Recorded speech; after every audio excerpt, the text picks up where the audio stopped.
In 2007, Merlin acquired 3 of the largest theme parks in the UK from the Tussauds group, when Blackstone bought Tussauds for $1.9 billion and merged into Merlin Entertainments. These parks were Chessington World of Adventures, Alton Towers and Thorpe Park. Perhaps the most interesting of these is Thorpe Park, as it received radical changes when taken over by Merlin, and some say it was for the worst. So here I am today posing the question, did Merlin ruin Thorpe Park? The 2000s was a great time for Thorpe Park. Its current owner, Tussauds Group, had invested heavily as they saw potential for Thorpe Park to expand, which was something that was unfortunately not possible for their other London-based property, Chessington World of Adventures.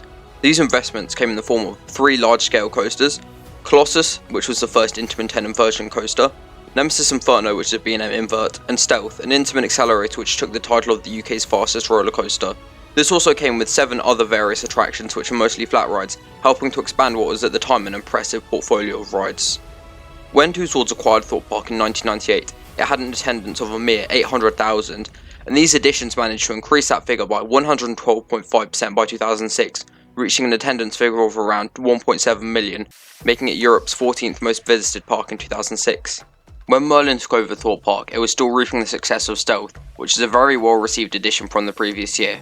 But unfortunately, since 2007, Thorpe Park's attendance has stagnated, only seeing a small net increase of 180,000 over the course of the years from 2007 to 2018. There have been some standout years, in particular 2011 and 2013, in which the park drew 2 million visitors, and in 2014, where the park drew a staggering 2.1 million visitors.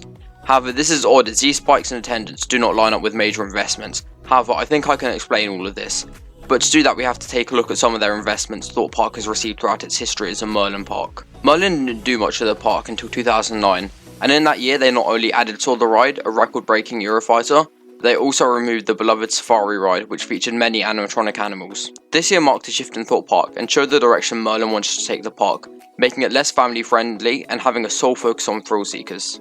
This new identity for the park was really consolidated in 2010 when they received Soar Alive, a year-round horror-based attraction featuring live actors, but most significantly they removed their kids area, Octopus Gardens.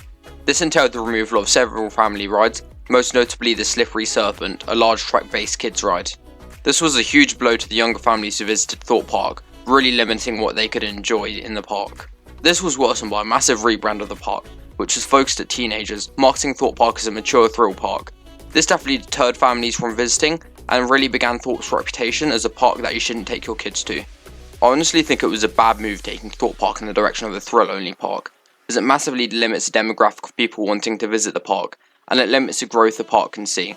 And honestly it's quite pointless, as people generally prefer a more well-rounded park, which is why Alton Towers is a more popular park despite it being in a much worse location. But in 2010, enthusiasts were given hope that the park would fully commit to this new direction that the park embraced. As in this year, Thorpe Park submitted plans to the Runnymede Council, which went up until 2015. This included 2 coasters and 5 new flat rides, but unfortunately only 1 coaster and 1 flat ride ended up getting built, which were the Swarm and some bumper cars. Fortunately, Thorpe Park did replace their kids area with a family-friendly ride, Storm Surge, in 2011. This helped contribute to what was at the time a record-breaking attendance of 2 million, but the additional Storm Surge also came with the unfortunate demise of the Canada Creek Railway in 2011, which was a classic family favourite which was removed because of high operating costs. Also in 2011, teasers started appearing for the Swarm, the huge wing coaster that was set to debut in 2012. The Swarm's opening year was much worse than anticipated. Despite the huge cost of £18 million and the extensive marketing, attendance actually fell to 1.8 million, 200,000 less than the previous year. This was the weakest year Thorpe Park had seen since tour's debut, and this was strange seeing as it was a record-breaking year in tourism in London because of the Olympics. However, I think this can actually be explained. One of the largest reasons Thorpe Park did not reap the benefits of this event is because Thorpe Park is located on the other side of London to where the games are being held, as Thorpe Park is just west of Greater London, but the main venues for the Olympics were mostly in East London.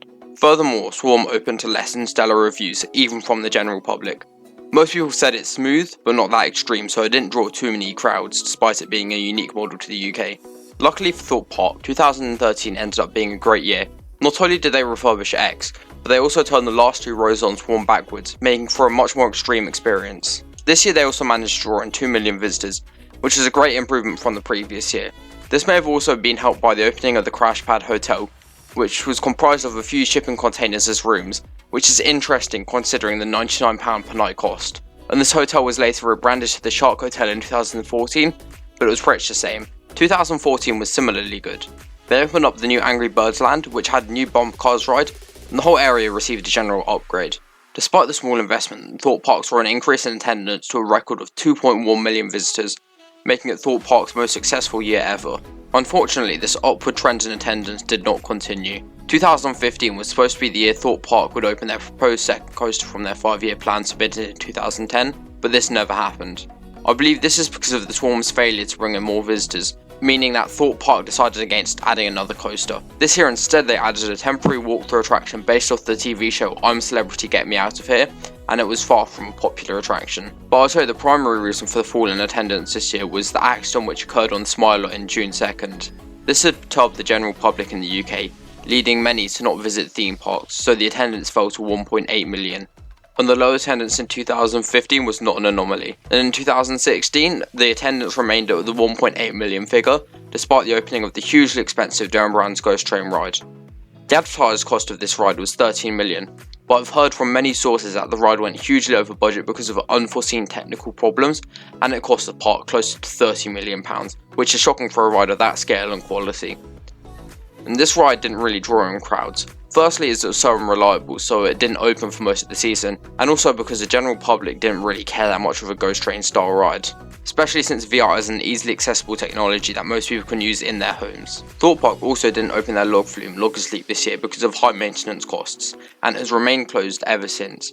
Many people did not like this choice, seeing as it was one of the few remaining family rides at the park. In 2017 they tried to fix Darren Brown's Ghost Train and they rebranded it to the Rise of the Demon, which didn't really help, and the attendance fell even further to the decade low of 1.75 million. Thorpe Park also removed one of their signature and most popular flat ride, Slammer, due to high maintenance costs, which is another huge blow for the park. In 2017 Thorpe Park also began teasing their 2020 project, with there being a very vague tease for the South Park Summer Sizzler event. Unfortunately, that project was soon scrapped because of new management who had a different idea for the park. This led to two of the most interesting investments Thorpe Park has seen in 2018 and 2019. In 2018, the Family Coaster X was refurbished to The Walking Dead The Ride as part of the Year of the Walking Dead event. This also came with the addition of some temporary attractions throughout the year, which seemed to be successful, with Thorpe Park drawing in 1.88 million visitors that year, which was extraordinarily high compared to the last 2 years. 2019 was an even more interesting year.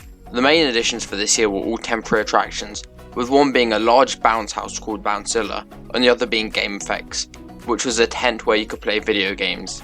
Both of these attractions failed to draw in crowds, and every time I walked past them they were completely empty, which isn't surprising seeing as temporary attractions were pretty much just a bounce house and Fortnite, which is what you'd find at an average 8-year-old's birthday party.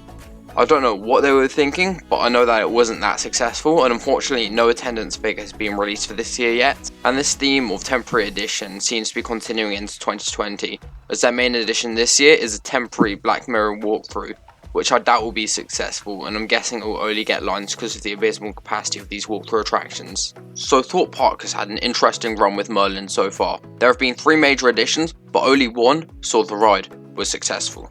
It actually turns out that the years with family-friendly additions were the most successful, with Storm Surge, X, and Angry Birds Land all being the headliners in the only 3 years in which attendance exceeded 2 million. However, these figures are anomalous, as the overall trend doesn't really show much growth, and I think the reason that is because of the family additions felt very temporary and honestly quite cheap. While Thorpe Park has been beginning to go down the route of family additions, they haven't fully committed, so we haven't really seen any large-scale family additions since Storm Surge in 2011. On the other hand, over the recent years, they seem to have been refusing to make any serious attempts to attract thrill seekers, with there being a lack of new thrill rides in the form of coasters or flat rides. What's also quite concerning is the removal of rides. While it isn't as bad as some other parks, it's still quite bad to remove 2 of the most iconic rides at the park, Slammers and Log Asleep, both within 2 years without having any replacement. At this moment it appears Thorpe Park isn't committed to adding any permanent rides due to them being a risky investment. This is only going to put off visitors, as there isn't anything new that is worth going to the park for, except for some small temporary attractions. Now it seems like Thorpe Park is falling behind the other major UK parks. Even though they market themselves as the UK's thrill capital, 3 other parks in the UK have more coasters, and all of them have received large-scale addition more recently than Thorpe Park. The last few years has been a bad time for coaster enthusiasts who live near Thorpe, as despite constant rumours of new coasters, nothing has ever come to fruition. and it went from enthusiasts being certain that Thorpe's next coaster was going to be in 2015, and that then got pushed back to 2020, and now nobody has any idea of when Thorpe Park's next coaster will be, and it seems like the next coaster won't come anytime soon. The rate of new additions to Thorpe has slowed down massively since the Tussauds days, and the park has definitely received less attention compared to other Merlin parks such as Alton Towers. It's honestly quite weird seeing one of the flagship parks in the home country of the second largest theme park chain in the world to have a business model which entails small investments into temporary rides. This is only causing attendance to dwindle, despite the other major UK parks seeing huge growth over recent years. But then again, Thorpe Park has seen many improvements during its time with Merlin, including a brand new soundtrack produced by the renowned German production company Score, also upgrades to the new entrance and a few small upgrades around the park, not to mention Fright Nights, which has seen massive success recently, and all the other summer events for the extended opening hours, which have brought a new atmosphere to the park. But overall, with the additions of Soar the Ride and the Swarm, Merlin has helped Thorpe Park. However, it feels like the park should get more investment, but if Merlin doesn't think it will help the park, then it probably won't. So overall, I'd say Merlin has had a relatively positive influence for enthusiasts, and even from a business perspective on Thorpe Park. But I'm certain that Merlin could have done more with the park, seeing as it is a park within one of the largest metropolitan areas of Europe, with Greater London alone having a population of around 8.9 million, while also attracting around 22 million tourists per year. So Thorpe Park should really have a higher attendance, considering that there is also a lack of competition in the area. But really, I can't complain. Thorpe Park has a solid collection of coasters, and it receives frequent enough investment, but it still would have been nice to see it grow more. But it's far from being neglected, and it's still one of the premier parks within the UK. So I'd love to hear your opinions on Merlin's approach to Thorpe Park, and like and subscribe for more rollercoaster based content.